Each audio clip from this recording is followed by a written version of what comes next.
So we would have a ramp here that she could wheel up and essentially get to this landing.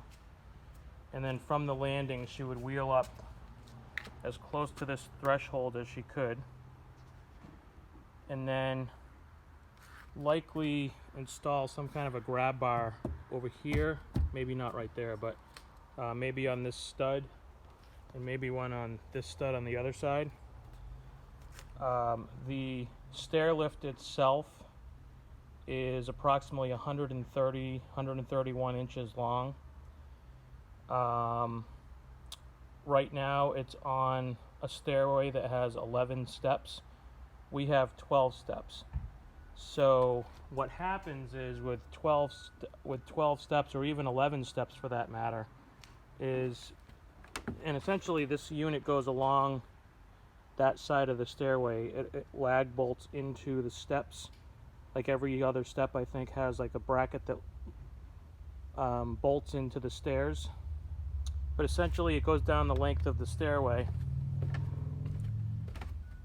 And what happens is, this is the 11th step right here.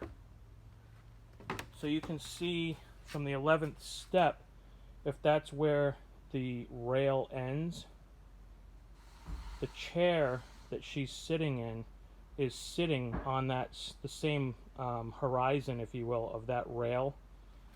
And so you're talking about an additional 2 steps to be actually down on the concrete to where she could safely transfer it into her wheelchair.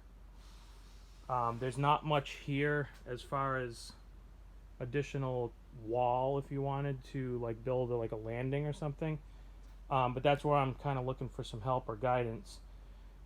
We toyed with the idea of potentially not having the rail start at the first step and maybe starting it on the 3rd step, so that it would go the length from the 3rd step all the way down to the concrete, where she could then transition into her chair right on the concrete. But the problem with that was that she was not able to independently and or safely traverse this whole threshold, first 2 steps, then down to the 3rd step type setup.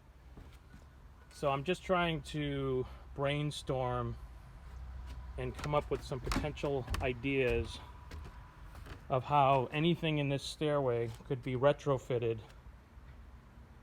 to accommodate the unit that we've been able to find. Because the person that's selling it, we met with them, and just a really nice guy. He's offered to come over and deliver it and help set it up. So I'd like to try to make it work, and it's for a decent price. But I just can't. It's either unsafe up here or it's unsafe down at the bottom because of the fact that it doesn't go all the way to the floor. So any ideas you have would be greatly appreciated. Thanks.